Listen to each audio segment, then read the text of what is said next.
Episode 7 की शुरुआत में हमें दिखाया जाता है कि कॉलेज में वॉलीबॉल मैच चल रहा होता है और सोंगुक एक प्लेयर को हाथों से इशारे करता है। इस प्लेयर का नाम है योंते और योंते सोंगुक के इशारे समझकर जानबूझकर बॉल रिसीव नहीं करता, या फिर अगर कोई दूसरा प्लेयर बॉल रिसीव करने जाता है तो योंते उसके बीच में आकर उसका भी गेम खराब कर देता है। इस टीम में का एक दूसरा प्लेयर जिसका नाम है जीहुन, वो भी नोटिस करता है कि जैसे ही सोंगुक इशारे देता है वैसे योंते बॉल ड्रॉप कर देता है और वो इरिटेट होकर योंते को पूछता है कि तुम ठीक से क्यों नहीं खेल रहे हो और कोच तुम्हें कैसे सिग्नल्स दे रहे हैं। मैच के बाद मुझे मिलो, मुझे तुमसे इम्पोर्टेंट बात करनी है। और सोंगुक इन दोनों की आर्ग्यूमेंट को रोकने के लिए बोलता है कि तुम दोनों बातें बाद में करो, पहले मैच पे फोकस करो। मैच खत्म होते ही योंते सोंगुक को मिलने जाता है और सोंगुक बोलता है कि देखो, जीहुन को एक और प्रोफेशनल टीम से ऑफर मिली है, पर तुम चिंता मत करो, मुझे पता है कि तुम्हारी वैल्यू जीहुन से ज्यादा है, तुम हमारे टीम के असली एस प्लेयर हो। अगला मैच हमारे लिए इम्पोर्टेंट है, तो मैं जैसे बोलूं वैसे ही तुम करो, मैं तुम्हें जरूर स्टार बना दूंगा। और सोंगुक योंते को एक पैसों से भरा हुआ एनवेलप देता है। योंते पैसे मिलने पर खुश होता है और कहता है कि वैसे कोच, जीहुन को हमारे सिग्नल्स पे डाउट आ रहा है। तो सोंगुक बोलता है कि तुम चिंता मत करो, मैं जीहुन को देख लूंगा। अगले सीन में फिर हमें दिखाया जाता है कि जीहुन सुबह के वक्त अकेले जॉगिंग कर रहा होता है जब कोई उसे आकर मार देता है। जीहुन को इस वजह से बहुत ज्यादा चोट लगती है और वो हॉस्पिटलाइज्ड होता है और सोंगुक उसे मिलने जाता है। सोंगुक जीहुन को पूछता है कि ये सब किसने किया तुम्हारे साथ, क्या तुमने उस इंसान का चेहरा देखा जिसने तुम पे अटैक किया। जीहुन नहीं बोलता है और सोंगुक जीहुन को कुछ पैसे देकर कहता है कि ये पैसे तुम्हारे ट्रीटमेंट के लिए इस्तेमाल करो और ठीक होने के लिए तुम्हें जितना टाइम लगे उतना टाइम तुम लो। सोंगुक फिर हॉस्पिटल से बाहर आता है और एक आदमी को कहता है कि छी, कितना घटिया काम किया है तुमने, वो जीहुन तो अभी भी जिंदा है। और सोंगुक इस आदमी को भी कुछ पैसे दे देता है। यहाँ पर ये क्लियर हो जाता है कि जीहुन पे जो अटैक हुआ उसके पीछे सोंगुक का ही हाथ था, क्योंकि वो नहीं चाहता था कि जीहुन को उसका राज पता चले। उसी वक्त सोंगुक को दोंग्योन का कॉल आता है जो उसे बताता है कि हमारे जिम में थोड़ा प्रॉब्लम हो गया है। तो सोंगुक कहता है कि ठीक है, हम मिलकर बात करेंगे। यहाँ जिम के सीक्रेट कमरे में बदला लेने वाली टीम बात करते हैं कि कैसे दोंग्योन और सोंगुक की बैटिंग और मैच फिक्सिंग अलग तरह की है। आमतौर पर मैचेस में बैटिंग सिर्फ इस पे होती है कि कौन सी टीम जीतेगी या कौन सी टीम हारेगी, लेकिन इन वॉलीबॉल मैचेस में बहुत ही स्पेसिफिक चीजों पे पैसे लगाए जा रहे हैं, जैसे कि कौन से सेट में कितने रिसीव्स गिरेंगे, कितने सही सर्व्स होंगे, या मैच के दौरान कितने प्लेयर्स इंजर होंगे। क्योंकि हैरान होकर कहता है कि लोग इतनी विशिष्ट चीजों पे बेट कैसे लगा सकते हैं, उन्हें कैसे पता चलेगा कि कौन चोट खाएगा या कितने गलत सर्व्स होंगे। तब दोकी समझाता है कि यहीं पर मैच फिक्सिंग का काम होता है। दोंग्योन बेटिंग वेबसाइट चलाता है, तो वो सोंगुक को बताता है कि कौन सी चीजों पे सबसे कम बेट्स लगी है। फिर मैच के दौरान सोंगुक प्लेयर्स से वही चीजें करवाता है जहाँ बेट्स कम होती है, ताकि दोंग्योन और सोंगुक मैक्सिमम पैसे जीत सके। एक बेट से वो लगभग $5 लाख कमा लेते हैं। गोन बोलती है कि मैं ये बेटिंग वाली वेबसाइट ही डिलीट कर देती हूँ, पर दोकी उसे रोकता है और कहता है कि नहीं, इसी वेबसाइट से हम मिन्हो को ढूंढ पाएंगे। यहाँ दोंग्योन और सोंगुक मिलते हैं और दोंग्योन सच बता देता है कि कैसे वो गैम्बलिंग करते वक्त जिम हार गया और कैसे अब जिम किसी और के नाम पे हो गया है। और ये सुनते ही सोंगुक को इतना ज्यादा गुस्सा आता है कि वो दोंग्योन को बेरहमी से मारता है और चिल्लाता है कि तुम दुनिया के सबसे बड़े गधे हो, तुम्हें पता था कि उस जिम में हमारा इंपॉर्टेंट काम चलता है, फिर भी तुमने उसे जुए में उड़ा दिया। मुझे कुछ नहीं पता, तुम कल कैसे भी करके जिम तुम्हारे नाम पे करवा दो। और सोंगुक कुछ पैसे फेंक कर वहां से चला जाता है। दोंग्योन खुद से बकबकाता है कि इतने से पैसे में जिम कैसे वापस लाऊं, और मजबूरी में दोंग्योन फ्यूनरल हॉल जाता है जुआ खेलने के लिए, इस आशा से कि वो कुछ पैसे जीतकर जिम वापस खरीद ले, पर वो लगातार हारता जाता है, जिस वजह से उसे खेलने के लिए और चिप्स नहीं दिए जाते। दोंग्योन स्टाफ से झगड़ रहा होता है कि क्यों, मुझे और चिप्स क्यों नहीं मिल रहे हैं, मैं पहले के पैसे रिटर्न कर दूंगा। और उतने में दोकी वहां आ जाता है। दोकी कहता है कि अरे ये क्या चल रहा है, तुम मेरे पैसे रिटर्न करने की जगह पे यहाँ जुआ खेल रहे हो। दोंग्योन कहता है कि तुम्हारी वजह से मुझे ये सब करना पड़ रहा है। तो दोकी जिम के कॉन्ट्रैक्ट पेपर्स दोंग्योन के सामने रखकर बोलता है कि चलो एक गेम खेलते हैं, अगर तुम जीत गए तो जिम फिर से तुम्हारा हो जाएगा। दोंग्योन बात मान लेता है और खुद के कार्ड्स देखकर उसे लगता है कि वो हारने वाला है, पर दोकी कहता है कि मेरे कार्ड्स तो बकवास है, तुम अपना जिम तुम्हारे पास वापस ले लो। और दोकी वहां से उठकर जाता है। दोंग्योन दोकी के कार्ड्स चेक करता है और ये सब अच्छे कार्ड्स होते हैं, और दोंग्योन को समझ नहीं आता कि दोकी ने इतनी आसानी से जिम वापस क्यों कर दिया। तो वो दोकी के पीछे भागकर पूछता है कि तुम्हारे कार्ड्स तो अच्छे थे, फिर भी तुमने झूठ क्यों बोला और जिम मेरे नाम पे वापस कैसे कर दिया। दोकी जवाब देता है क्योंकि मैं मेरी जिंदगी इंटरेस्टिंग रखना चाहता हूँ और जिम संभालना बहुत बोरिंग काम है। वैसे मैंने खुद को इंट्रोड्यूस ही नहीं किया, मेरा मेरा नाम मिन्हो है, तुम्हारा नाम क्या है? मिन्हो ये नाम सुनते ही दोंगह्योन के रोंगटे खड़े होते हैं और वो हैरानी से कहता है कि मिन्हो? तो दोकी बोलता है, हाँ मेरा नाम मिन्हो है, चलो मैंने तुम्हें जिम दे दिया है तो मेरे साथ तुम ड्रिंक करने चलो। पर दोंगह्योन मना कर देता है और फ्यूनरल हॉल से बाहर आता है। वहाँ दोंगह्योन को दिखता है कि किसी का अंतिम संस्कार हो रहा है और लोग जोर जोर से चीख कर रो रहे हैं। दोंगह्योन सोचता है कि ये कितना घटिया दिन है, पहले मिन्हो और अब ये अंतिम यात्रा। उसी वक्त अंतिम संस्कार के लिए आए हुए लोग चिल्लाने लगते हैं कि ऊपर देखो भूत भूत, और दोंगह्योन भी इस बात से डिस्ट्रैक्ट होकर ऊपर देख लेता है और दोकी इस मौके का फायदा उठाकर उसके सिर पे मार देता है और उसे बेहोश कर देता है। अगले सीन में फिर हमें दिखाया जाता है कि दोकी और दोंगह्योन दोनों भी जिम के सीक्रेट कमरे में होते हैं और दोंगह्योन को जब होश आता है तो दोकी को देखकर वो चौंक जाता है और पूछता है कि तुम यहाँ क्या कर रहे हो? दोकी बोलता है कि तुम भूल गए क्या, ड्रिंक करने के बाद तुम ही मुझे यहाँ लेके आए कहते हुए कि मिन्हो नाम तुम्हारे दिल के बहुत करीब है, तुमने मुझे तुम्हारे सीक्रेट रूम का पासवर्ड भी बताया। दोंगह्योन बोलता है कि अच्छा ऐसा हुआ क्या, मुझे तो कुछ याद नहीं है, तुम प्लीज इस कमरे के बारे में किसी और को मत बताओ। तो दोकी कहता है कि वो सब छोड़ो, तुम्हारी ये जो मैच फिक्सिंग की आइडिया है मुझे बहुत पसंद आई और अब तुम मेरे बेस्टी बन ही गए हो तो हम दोनों मिलकर इससे और पैसे कमाएंगे। और दोकी वहां से चला जाता है। दोंगह्योन सोचता है कि मैं ये कहाँ फंस गया, अगर सोंगुक को पता चल गया तो वो मुझे जिंदा काट देगा। और तभी दोंगह्योन को दिखता है कि उसे सोंगुक के 15 मिस्ड कॉल्स आए हैं। दोंगह्योन फिर सोंगुक को मिलने जाता है और सोंगुक चिल्लाता है कि तुम्हारी इतनी हिम्मत कि तुम मेरे कॉल्स को इग्नोर कर रहे हो। दोंगह्योन बोलता है कि नहीं मैं तुम्हें इग्नोर नहीं कर रहा था, मैंने जिम फिर से अपने नाम पे कर लिया है तो उसमें मैं बिजी था। वैसे क्या हम हमारा काम किसी और जगह शिफ्ट कर सकते हैं? सोंगुक पूछता है कि क्यों, क्या हो गया, जिम में कोई प्रॉब्लम है क्या? तो दोंगह्योन कहता है कि वो क्या है ना कि जिम में वेंटिलेशन खराब है। अब हमें पता है कि दोंगह्योन जिम से कहीं और काम शिफ्ट करना चाहता है क्योंकि दोकी यानी मिन्हो को उनके मैच फिक्सिंग और बेटिंग के बारे में पता चल गया है। पर दोंगह्योन सोंगुक को पूरा सच नहीं बताता। ये वेंटिलेशन की बात सुनकर सोंगुक चिल्लाता है कि बेवकूफ, तुम्हें वेंटिलेशन की पड़ी है जब हमारी मैच कुछ दिनों में है, अपना दिमाग ठिकाने पर लाओ और फोकस करो। दोंगह्योन फिर डिसाइड करता है कि अब उसे दोकी यानी मिन्हो को सबक सिखाना ही होगा, इसलिए वो जिम के सीक्रेट रूम का पासवर्ड बदल देता है और कुछ गुंडों को जिम में बुलाकर बताता है कि अगर तुम्हें ये आदमी दिखे तो उसे वही मार दो। दोकी को मारने के लिए सब रेडी होते हैं जब जिनॉन पुलिस के कपड़े पहनकर जिम में आता है और कहता है कि मुझे टिप मिली है कि इस जिम में इल्लीगल गैम्बलिंग हो रही है तो मैं यहाँ पे चेकिंग करने आया हूँ। गैम्बलिंग का नाम सुनते ही सारे गुंडे वहां से चले जाते हैं क्योंकि वो किसी केस में नहीं फंसना चाहते। और दोंगह्योन भी घबरा कर जिनॉन को बोलता है कि नहीं सर, ऐसा तो कुछ नहीं है, ये तो जिम है, यहाँ कुछ इल्लीगल नहीं हो रहा है। जिनॉन केबिन में जाता है, इधर उधर देखता है और फिर वहां से चला जाता है। दोंगह्योन फाइनली राहत की सांस लेने ही वाला होता है जब दोकी वहां आकर पूछता है कि अरे वो पुलिस वाला गया या नहीं। दोंगह्योन दोकी को देखकर हैरान होता है और पूछता है कि तुम यहीं पे थे क्या, तुमने उस पुलिस वाले को टिप दी कि यहाँ इल्लीगल गैम्बलिंग हो रही है? तो दोकी कहता है नहीं मैं ऐसा क्यों करूंगा, लेकिन हाँ मैंने मेरे एक फ्रेंड को बेटिंग के बारे में बताया, लेकिन मुझे नहीं पता था कि वो मुझे धोखा देकर पुलिस कंप्लेंट करेगा। वो सब छोड़ो, हम दोनों बेटिंग से अमीर होने वाले हैं, ये तो बात पक्की है। और दोकी वहां से चला जाता है।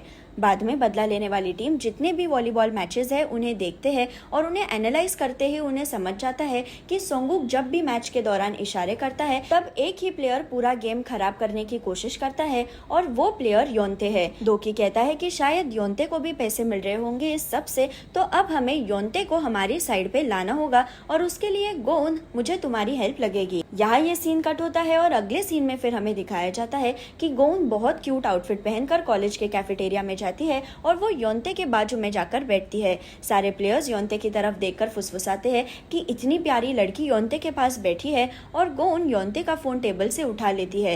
योंते कहता है कि तुम ये क्या कर रही हो, ये मेरा फोन है। तो गोन फ्लर्ट करते हुए बोलती है कि मुझे पता है ये तुम्हारा फोन है, इसलिए मैंने उसे उठा लिया, चलो अब अपना चेहरा दिखाओ, फोन अनलॉक तो तुम्हें ही करना पड़ेगा। योंते चेहरा दिखाकर फोन अनलॉक करता है और सारे प्लेयर्स कहते हैं कि वाह ये लड़की तुम्हारा नंबर ले रही है, कितने लकी हो तुम। असल में गोन योंते के फोन को हैक कर रही होती है जिससे वो योंते को बाद में उल्लू बना सके। काम होने पर गोन मुस्कुराकर बोलती है कि चलो अच्छे से खाओ और अपने गेम पे फोकस करो। प्लेयर्स योंते को चिढ़ाने लगते हैं तो वो शर्मा कर वॉशरूम की तरफ भाग जाता है और सोचता है कि गोन कितनी क्यूट है।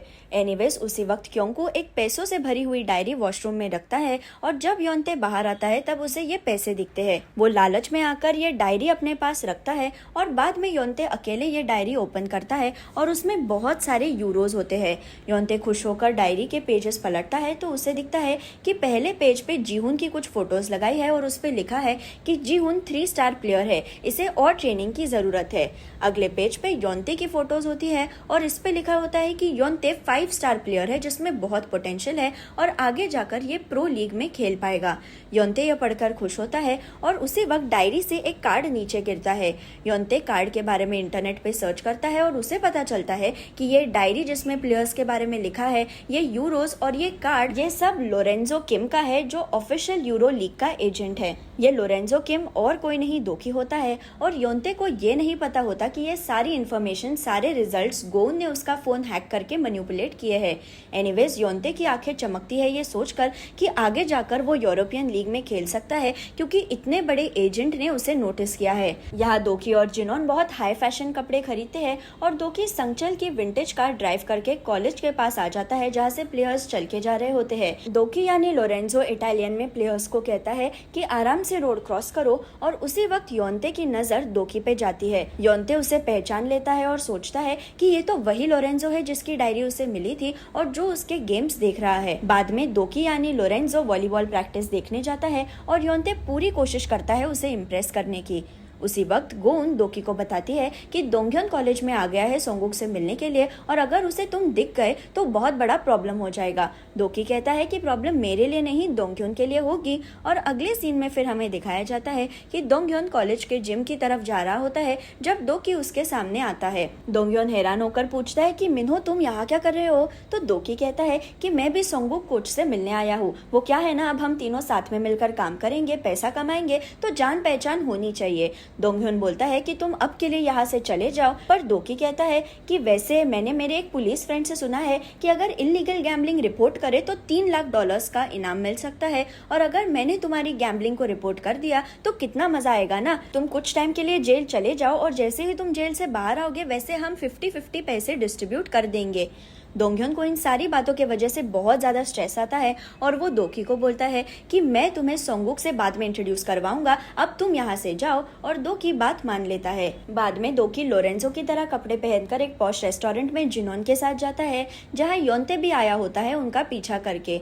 जिनोन लोरेंजो को बोलता है कि अब तक हमने जितने भी कॉलेजेस की मैचेस देखी है उनमें से ये सारे प्लेयर्स मुझे अच्छे लगे और योंते जो उन पे नजर रख रहा होता है वो खुद का फोटो देखकर बहुत ज्यादा खुश होता है। उसी वक्त लोरेंजो को किसी का कॉल आता है तो वो इटालियन में जवाब देता है कि मैं अभी भी कोरिया में हूँ, मैं जल्द ही किसी अच्छे वॉलीबॉल प्लेयर को ढूंढ लूंगा, और दोकी वहां से चला जाता है।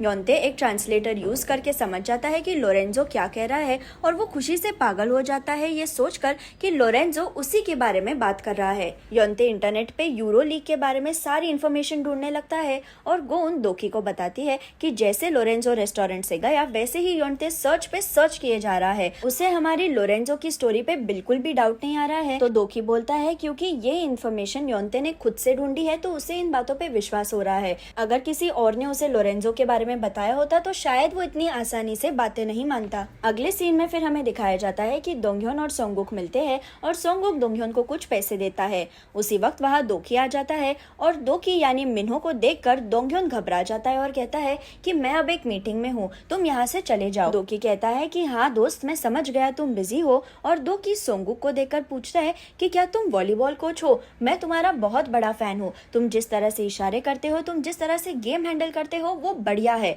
चलो अब मैं चलता हूँ, लेकिन कोच साहब तुम्हें टाइम मिलने पर मैं तुम्हें ट्रीट देना चाहता हूँ, तुमसे बात करना चाहता हूँ, और दोकी वहाँ से चला जाता है। सोंगुक दोंगह्योन को पूछता है कि ये सब क्या था, कौन है ये आदमी, सच बताओ, क्या तुमने हमारे बेटिंग और फिक्सिंग के बारे में इसे बताया है? तो दोंगह्योन कहता है कि मैंने नहीं बताया, ये वही आदमी है जिसने मेरा जिम ले लिया और उसे जिम के सीक्रेट कमरे के बारे में पता चल गया। यहाँ ये सीन कट होता है और अगले सीन में हमें दिखाया जाता है कि दोंगह्योन दोकी को कॉल करके बोलता है कि आज रात सोंगुक तुमसे मिलने के लिए तैयार है तो तुम भेजे हुए एड्रेस पे डिनर करने आ जाओ। दोकी हाँ बोल देता है और चेक करने पर दोकी को पता चलता है कि जो एड्रेस दोंगह्योन ने उसे भेजा है उस इलाके में एक भी रेस्टोरेंट नहीं है। गोन कहती है कि ये रिस्की है और जिनोन और क्योंकू भी बोलते हैं कि हाँ डिनर सिर्फ एक बहाना है, वो शायद तुम्हें अपने रास्ते से हटाना चाहते हैं। दोकी कहता है कि लेकिन मुझे जाना तो पड़ेगा ही, और अगले सीन में फिर हमें दिखाया जाता है कि दोकी ड्राइव कर रहा होता है इस एड्रेस पे जाने के लिए जब कुछ टोइंग ट्रक्स उसका पीछा करने लगती है। ये ट्रक्स दोकी की कार को घेरने की कोशिश करते हैं, पर गोन दोकी को रास्ता बता रही होती है जिससे वो ट्रक्स को अवॉइड कर सकता है। दोकी किसी कंस्ट्रक्शन एरिया से कार चलाता है जिस बीच कुछ टोइंग ट्रक्स खराब हो जाती है, लेकिन जल्द ही टोइंग ट्रक्स दोकी की कार को घेर लेते हैं। ये ट्रक्स दोकी के कार को मारते हैं और सामने की तरफ दो और टोइंग ट्रक्स होते हैं जिनके बीच में एक लंबी चेन होती है। टोइंग ट्रक्स दोकी की कार को इस चेन की तरफ खींचते हैं और चेन की वजह से दोकी की कार फ्लिप हो जाती है और उसका ब्लास्ट होता है। ब्लास्ट होने पर टोइंग ट्रक वाले सोंगुक को ये जलती कार का वीडियो भेजते हैं और कहते हैं कि हमें हमारा पेमेंट दे दो, हमने कार उड़ा दी है और बॉडी भी जला दी है। और सोंगुक खुश होकर ये वीडियो दोंगह्योन को दिखाता है। सोंगुक और दोंगह्योन ने मिलकर दोकी को मारने का ये प्लान बनाया होता है और दोंगह्योन भी ये वीडियो देखकर खुश होता है और सोचता है कि फाइनली उसे छुटकारा मिल गया है। और वो सोंगुक को कहता है कि वैसे तुम्हें पता है हमने जिस आदमी को मारा है उसका भी नाम मिनो ही है। और ये सुनकर सोंगुक का मूड अचानक से खराब हो जाता है। वो दोंगह्योन को मारता है और चिल्लाता है कि मैंने तुमसे उसका नाम पूछा था क्या। यहाँ गोन जिनॉनक्योंग को एक्सीडेंट साइट पे आ जाते हैं और वहाँ दोकी खड़ा होता है। वो उससे पूछते हैं कि क्या तुम ठीक हो, और हमें फिर दिखाया जाता है कि जब कार कंस्ट्रक्शन एरिया में थी तभी दोकी ने कार से जंप मार ली थी जिससे वो बच गया। गोन बोलती है कि मुझे लगा नहीं था कि सोंगुक इतनी जल्दी तुम्हें मार डालने के लिए तैयार होगा। तो दोकी कहता है कि अब उन्हें सबक सिखाने की बारी हमारी है। यहाँ ये सीन कट होता है और हमें दिखाया जाता है कि अगले दिन फाइनल वॉलीबॉल मैच होती है और सोंगुक ने $9 करोड़ की बेटिंग की होती है। दोकी फिर से अपनी विंटेज कार लेकर लोरेंजो बनकर कॉलेज के सामने आता है जब योंते उसे रोककर उसकी डायरी देता है और कहता है कि आपकी ये डायरी मुझे मिली, मेरा नाम योंते है। लोरेंजो हैरान होकर कहता है कि योंते, क्या तुम वही योंते हो जो बहुत अच्छा वॉलीबॉल खेलता है? तो योंते बोलता है, हाँ, मैंने आपकी डायरी थोड़ी सी देखी और मुझे पता चला कि आप कोरिया किसी अच्छे प्लेयर को ढूंढने आए हैं। लोरेंजो और योंते फिर बात करते हैं और योंते बताता है कि आज तक मुझे कभी प्रोफेशनल टीम से ऑफर नहीं मिली है, लेकिन आपकी डायरी में लिखा था कि आपको मैं पसंद आया। ऐसा क्यों? लोरेंजो कहता है क्योंकि मुझे तुम में बहुत पोटेंशियल दिखता है। कुछ लोग ट्रेनिंग से खेल में माहिर बनते हैं, पर तुम में ये क्वालिटी बहुत नेचुरली आ जाती है। आज तक कोई भी Korean volleyball player euro league में नहीं खेल पाया है। क्या तुम्हें इसकी वजह पता है?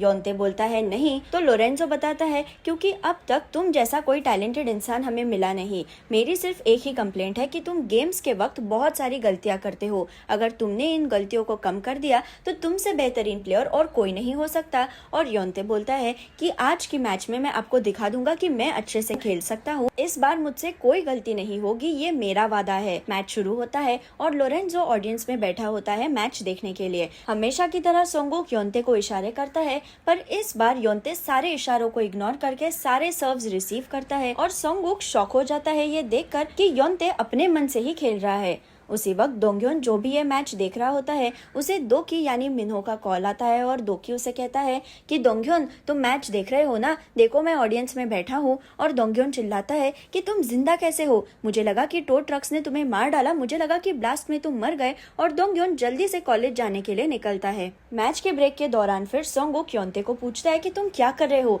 तुम मेरे इशारों को इग्नोर क्यों कर रहे हो? तो योंते कहता है क्योंकि आज मुझे सच में खेलना है। सोंगुक बोलता है कि सच में खेलना है? तुम्हारा दिमाग खराब हो गया है क्या? तुम में वॉलीबॉल खेलने का कोई टैलेंट नहीं है। तुम में अगर कुछ टैलेंट होता ना तो तुम्हें भी जीहुन की तरह ऑफर्स मिलती प्रोफेशनल टीम से। और योंते कहता है कि यूरो लीग मुझे ऑफर दे सकती है, मैं पहला कोरियन वॉलीबॉल प्लेयर बन सकता हूँ जो यूरो लीग में खेल पाए। और सोंगुक हंसकर कहता है कि तुम सच में पागल हो गए हो, ये फालतू बातें छोड़ो, अगला सेट हमारे लिए इम्पोर्टेंट है तो मैं जैसे बोल रहा हूँ वैसे ही करो, नहीं तो मुझसे बुरा और कोई नहीं होगा, समझे ना? मैच फिर से शुरू हो जाती है और योंते फिर से सोंगुक को इग्नोर करके अपने खुद के लिए खेलता है जिससे योंते की टीम मैच जीत जाती है, पर सोंगुक उसके सारे बेटिंग वाले पैसे हार जाता है। मैच खत्म होते ही सोंगुक योंते को पकड़कर चिल्लाता है कि ये सब क्या था, तुम्हारी हिम्मत कैसे हुई मेरे खिलाफ जाने की? तो योंते कहता है कि मैं एक प्रेस कॉन्फ्रेंस ले रहा हूँ, तुमने जो कुछ भी मुझसे करवाया है उसे मैं दुनिया के सामने लाऊंगा, मैंने तुम्हारी हर बात रिकॉर्ड करके रखी है। तो सोंगुक कहता है कि तुम ऐसा क्यों कर रहे हो? योंते बोलता है क्योंकि मैं चाहता हूँ तुम मिन्हो से माफी मांगो, तुमने जो उसके साथ किया है उसके लिए माफी मांगो। और योंते ऑडियंस की तरफ उंगली दिखाता है जहाँ मिन्हो की जर्सी पहना हुआ कोई खड़ा होता है। मिन्हो को देखकर सोंगुक शॉक होता है जब दोंगह्योन वहां आता है और कहता है कि जिस मिन्हो ने हमारा जिम ले लिया था वो जिंदा है। तुमने कहा था कि कार जलने की वजह से वो मर गया, लेकिन वो जिंदा है, मैंने खुद उसे देखा। उतने में सोंगुक को दिखता है कि मिन्हो की जर्सी पहना हुआ इंसान वहां से जा रहा है, तो वो भी उस इंसान का पीछा करते हुए लॉकर रूम में पहुंच जाता है जहां दीवार पे उसकी और मिन्हो की कॉलेज वाली फोटोज लगाई होती है। और सोंगुक चिल्लाता है कि नहीं, ये सच नहीं हो सकता, मिन्हो तो 15 साल पहले ही मर गया है। सोंगुक को मेंटल ब्रेकडाउन हो रहा होता है, लेकिन वो कैसे भी खुद को शांत करके बाहर चल के जाता है जब सामने से जिनॉन और क्योंकू पुलिस के कपड़ों में आकर बात करते हैं कि मिन्हो नाम के वॉलीबॉल प्लेयर की उन्हें बॉडी मिली है, उसकी ऑटोप्सी करनी है और उन्हें सोंगुक कोच को अरेस्ट करना है। ये सुनते ही सोंगुक फिर से लॉकर रूम में जाता है जहाँ से वो एक खुरपा लेकर कॉलेज के पीछे जाता है जहाँ एक जंगल जैसा इलाका होता है। इस इलाके में कॉलेज के किसी इम्पोर्टेंट इंसान का भी ग्रेव होता है, उसे वही दफनाया गया होता है और सोंगुक उसी कब्र के पास खोदने लग जाता है। थोड़ा खोदने पर सोंगुक को मिन्हो की असली जर्सी मिल जाती है और वो खुशी से चिल्लाता है कि मिन्हो यही है, मिन्हो जिंदा नहीं है। वो खुशी में उस अजीब से आदमी को कॉल करता है जिसे हमने पिछले एपिसोड की एंडिंग में देखा था और उसे बोलता है कि मिन्हो जमीन में ही था, मिन्हो मरा हुआ था। तो अजीब आदमी उसे बोलता है कि अच्छा, तो तुमने खुद से खोद कर देखा कि मिन्हो की बॉडी वहां है या नहीं, मतलब तुम्हें मुझ पे विश्वास नहीं था। सोंगुक घबराकर कहता है कि नहीं नहीं, ऐसा कुछ नहीं है। और आदमी कहता है कि मैं तुमसे मिलना चाहता हूँ और फोन कट कर देता है और सोंगुक को बहुत ज्यादा टेंशन आता है। ये पूरा सीन दोकी देख रहा होता है और वो अपने टीम को कॉल करके बताता है कि मुझे मिन्हो मिल गया है। यहाँ ये सीन कट होता है और अगले सीन में हमें दिखाया जाता है कि संगचल दोंगसू को लेकर बाहर आया होता है घूमने के लिए और वो उसे कहता है कि देखो आसमान कितना सुंदर दिख रहा है। मिन्हो सही बोलता था कि ऑरेंज आसमान वॉलीबॉल मैच की तरह ही दिखता है।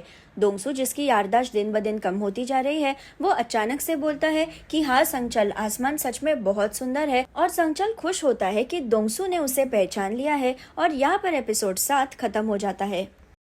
अगर आपको मेरा वीडियो पसंद आए तो उसे लाइक जरूर कीजिए और मेरे चैनल को सब्सक्राइब करना ना भूले। Thank you.